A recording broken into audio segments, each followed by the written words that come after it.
Welcome to the Global Peace Film Festival Lives Online Conversation 2023 Festival Edition. Please join me, Kelly Devine, the Artistic Director, and Nina Strike, the Founder and Festival Director, in conversation with the filmmaker, Kari Barber, to discuss her film, Battles Beyond the Horizon, a film that you can see as a part of the Global Peace Film Festival's virtual program, which starts September 25th and ends October the 1st. And now let's welcome Kari Barber. Thank you for joining us today.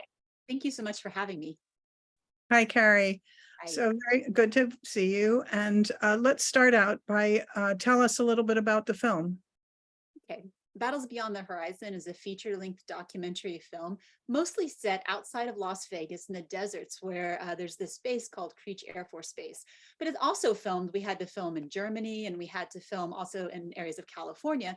And the film looks at the future of war, really focusing on drones, artificial intelligence, and how this fast-moving, fast-paced changes in technology is changing the face of war. And the question that the film poses is, how do we as humans accept that, or do we accept that?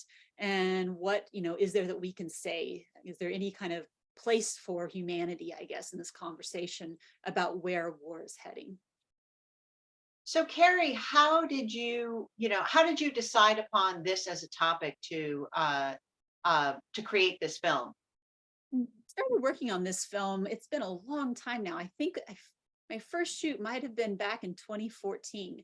I work with my husband on the film. We're both professors and filmmakers and media makers. And I moved to Nevada and I heard about that the drones that are used in war are piloted from a base, Creech Air Force Base, which is just outside of about an hour outside of Las Vegas. Meanwhile, there was an artist here at the University of Nevada, Reno, where I am, who was doing protest art, a man named Joe DeLapp, and he was doing protest art against the drones. So this really interested me, both that this kind of thing that's affecting people across the world is happening in these small little buildings in the desert of Nevada, and that there are people like Joe, who was the first person we met, who really spoke out against it, people who felt very strongly that there was a problem with what was going on. That's where it began in 2014, but I didn't really anticipate the kind of the way that it would change over time. It took us this long to finish the film for many reasons, but one of which it's hard to find an ending. And finally, I just had to think, because war just keeps moving and it keeps escalating.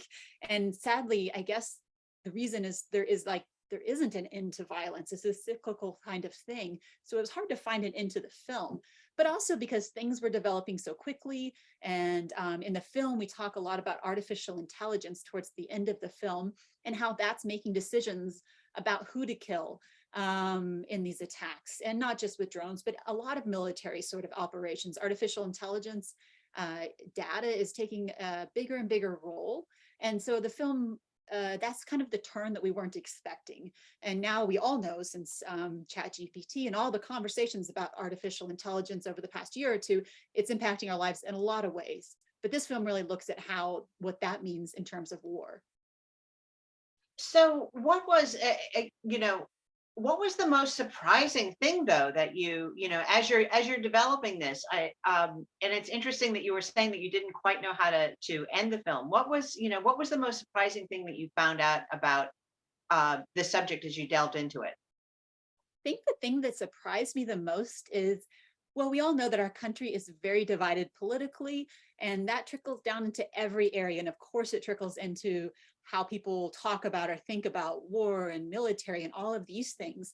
It's very divisive. And so I anticipated, in the film, we interviewed protesters and people who are against war and against the use of drones and against the use of artificial intelligence.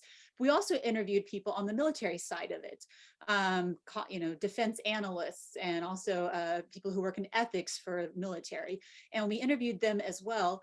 And I anticipated that they would not be on the same page, that they would disagree. And when it comes to drones, there is some disagreement. If you see the film, you'll see what surprised me is how much people actually do agree, how much the fears that protesters have, the concerns that those against the use of drones and artificial intelligence have, a lot of the people on the military side have the same concerns and the same fears. And actually, maybe we're not that far apart on this issue. So then that really raised in my mind the question of then why is it moving forward if everyone is concerned? Essentially, everyone we talked to had concerns about where things are moving. So why is it moving forward still? And so that's kind of the bigger question. And still, unfortunately, an open question. Is it just this sense of if the other side has this technology, we need to do it as well? I think that's part of it. Yeah, you don't want to look like the ones who were behind, I suppose. And so the US wants to keep up with what other countries are doing, but with what other countries are doing is not always a good idea. It's not always ethical. It's maybe not always in our best interest. And so how do you say, yes, other countries may be doing this, but do we feel okay about that? Is that really who we are? And I think that's the hard moment that we're at right now. And the military, people on the military side can't really speak out. They don't have that freedom to do that, right? So they can't, even if they don't necessarily agree with the direction things are heading. Well, I think it's very important that you're bringing these protests, to a larger audience, because I used to live in Las Vegas, and it almost felt while I was watching the film as though these particular protests seemed to be, if protest culture can have a child, it seemed as though it was the child of the Desert Lenten experience, which was very much centered around the nuclear test site and all of the issues around that. And so Yes. these are continuing issues that we have to deal with that just don't, every once in a while they flare up in the larger public, and then they subside, and it's really up to these protesters to keep them relevant. Yeah, you're absolutely right. These groups have been, some of these groups that do the protesting have been in place for a number of years. You have Catholic workers who have been there protesting in the desert for many years, different kinds of military developments, technologies that happen in Nevada. We have this history of military, technology and experimentation. This is not the first time. If anybody's seen the film that's out, the Oppenheimer film, they have the scenes of the testing in Nevada. So we have long been part of this military story, and there have always been these protesters who go out. And so, yeah, it's just kind of the next stage of this. It's the next step. There's a Nevada desert experience that also protests. There's Native American groups who protest what's happening on lands that were theirs. And so this is by far not the first, but it's the new battlefield, I suppose you could say. Well, and speaking of protests, one of the things that is the central animating feature of our festival's mission is to give people frameworks and models and ways that they can take inspiration into their own lives and into their own communities, hopefully to make the world a better, more peaceful, more equitable place. Mhm. And so when you're showing your film, what do you hope people will take away from having seen it? I think one thing I do hope people take away is that you don't have to accept how things are. We try to show different people protesting in different ways. Maybe some people it is art. Maybe for some people it's speaking engagements. Maybe for some people it's writing a book, and maybe for some people it is going in person and protesting in a visual way. There are a lot of different protesters. We kind of tried to have a broad array of types of people, age, racial and demographic and all of these things, to show that there are many different people doing this in different ways. And also it's a part of me that kind of hopes and wishes if somebody sees us in a country that is being bombed, who has been affected, they'll know that we're not all quiet, we're not all silent, we're not all accepting what's happening. And they'll know there are people here who care, who are doing something, who are fighting.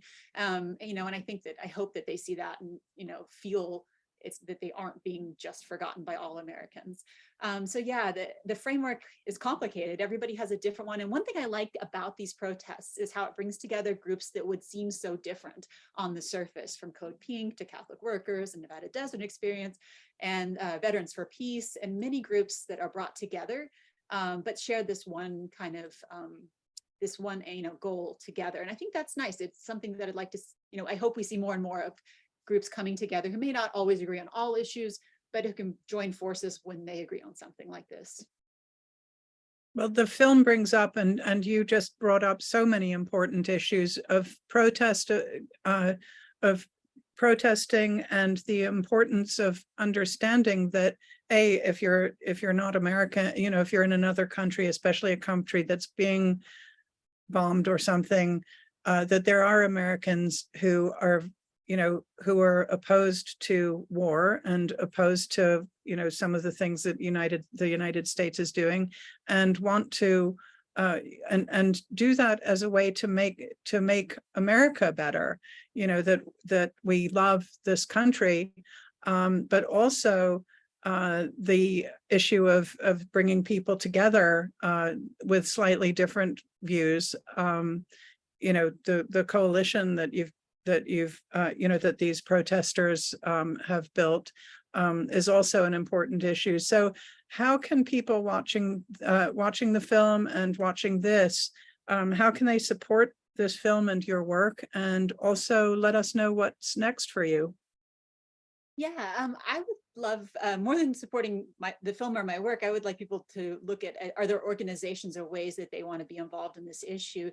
Now, one, of course, is, like we said, these protests happen twice a year. They're organized out here. If people feel led to go in person, that's something you can certainly do and take part in the protests. Maybe, like I said, everyone has a different way of approaching things. Maybe it's something else and some other way for your voice to be heard. And I encourage people to use that. And what's really important is, like we said, the politicians are the ones who make the decisions. Think about who are those people making the decisions about using these sorts of weapons for war, and are there ways that you can influence them? And so I think that's what I would love to see out of this, is if people can find their own way to say something, just whatever way that is. I think it's not important. It's just that you're not silent. That's the part that's important. And so that's, I guess, what my hope would be, or what my aim would be for that. I'm sorry, did you have a second part of the question? What's next for you?